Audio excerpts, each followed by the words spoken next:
Assalamualaikum warahmatullahi wabarakatuh. Ada banyak hewan yang berkeliaran di sekeliling kita, mulai dari hewan yang kecil maupun hewan yang besar. Hampir semua hewan yang ada di bumi ini telah diketahui oleh manusia tentang jenis dan namanya, tentang bentuk dan ukurannya, bahkan hingga isi dalam dari tubuh hewan itu sendiri jugalah sudah diketahui oleh banyak pengetahuan manusia. Dalam berbagai jenis dan karakteristik hewan, tentunya keberadaan mereka di bumi ini juga Allah tanamkan sisi kemanfaatan dan keburukan untuk kehidupan kita. Ada hewan yang tidak membahayakan kehidupan manusia dan juga terdapat hewan yang sangat berbahaya bagi manusia. Namun hal ini Anda harus tahu, faktanya terdapat hewan yang memang perlu diwaspadai dan bahkan pun dianjurkan untuk dibunuh jika berjumpa dengan hewan-hewan yang sangat berbahaya tersebut. Bukan karena alasan keberadaan mereka dapat membahayakan manusia dalam segi gigitan atau gangguannya, namun nyatanya hewan-hewan ini sesungguhnya merupakan jelmaan daripada jin yang berubah diri dan masuk ke dalam tubuh para hewan tersebut. Itulah sebabnya dalam Islam, Rasulullah SAW menganjurkan untuk setiap umatnya jika berjumpa dan bertemu dengan makhluk Allah ini, disunahkan untuk dibunuh dan disingkirkan dari tempat kediaman manusia. Dan sekarang, apakah Anda tahu binatang apa sajakah yang dimaksudkan oleh Rasulullah SAW itu? Simak penjelasannya.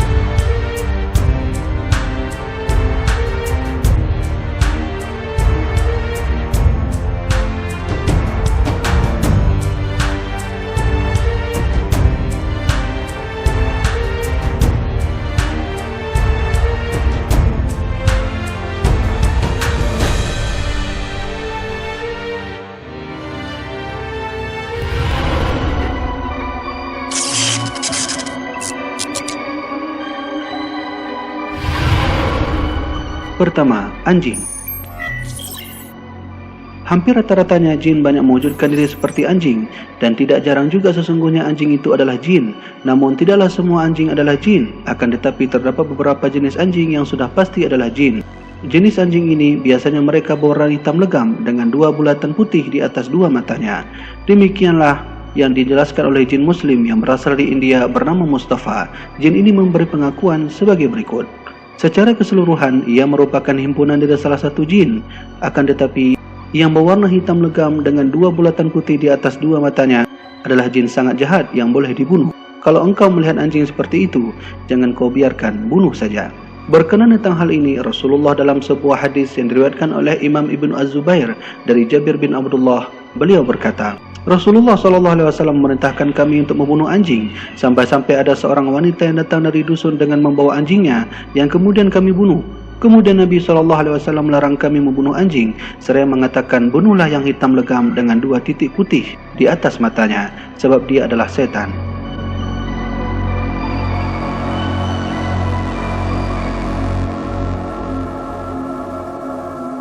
Kedua, ular. Seperti mana anjing sebelumnya, ular juga adalah hewan yang sering dijadikan jelmaan paling sering para jin untuk berubah diri mereka, dan juga tidak jarang jin sering memasuki tubuh ular sebagai media tempat tinggal mereka.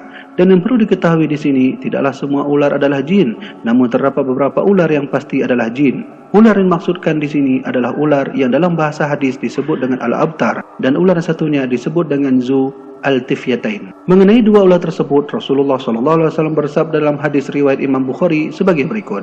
Dari Ibnu Umar radhiyallahu anhu bahwasanya beliau mendengar Rasulullah SAW berkhutbah di mimbar.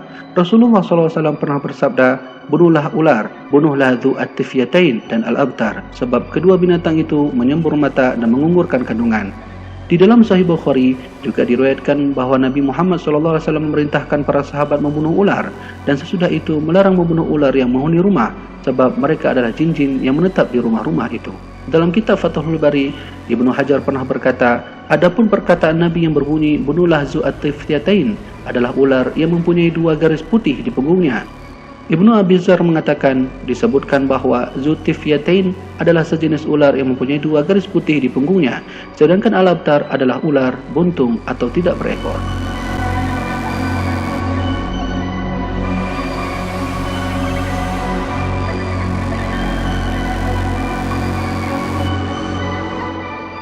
Ketiga, kucing. Kucing yang dimaksudkan di sini adalah kucing hitam. Namun tidak juga maknanya semua kucing hitam, akan tetapi terdapat satu di antara semua kucing hitam yang sudah pasti adalah jelmaan jin. Kucing hitam ini memiliki ciri-ciri tersendiri. Ciri-ciri ini disebutkan langsung oleh jin muslim yang bernama Mustafa tersebut.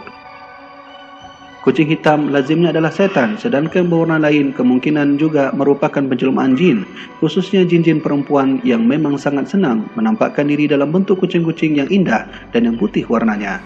Dalam hal ini, Imam Ibn Taimiyah pernah berkata, jin bisa menampakkan diri dalam wujud ular, anjing dan kucing hitam. Sebab karena hitam dapat menghimpunkan kekuatan setan dibanding warna lainnya, termasuk di dalamnya kekuatan panas. Demikianlah 3 hewan jelmaan jin yang dijelaskan oleh Rasulullah SAW dan juga jin muslim yang bernama Mustafa dari India. Tentunya hikmah diciptakan Allah atas makhluk jelmaan jin ini memiliki maksud dan tujuan yang dikirimkan oleh Sang Maha Penguasa. Salah satu hikmah dan tujuan itu adalah kewaspadaan kita, dan tentunya harapan pertolongan dengan tidak meminta bantuan kepada selainnya adalah tujuan inti di mana kita sebagai manusia diciptakan. Semoga penjelasan ini bermanfaat. Wallahu a'lam bishawab. Wassalamualaikum warahmatullahi wabarakatuh.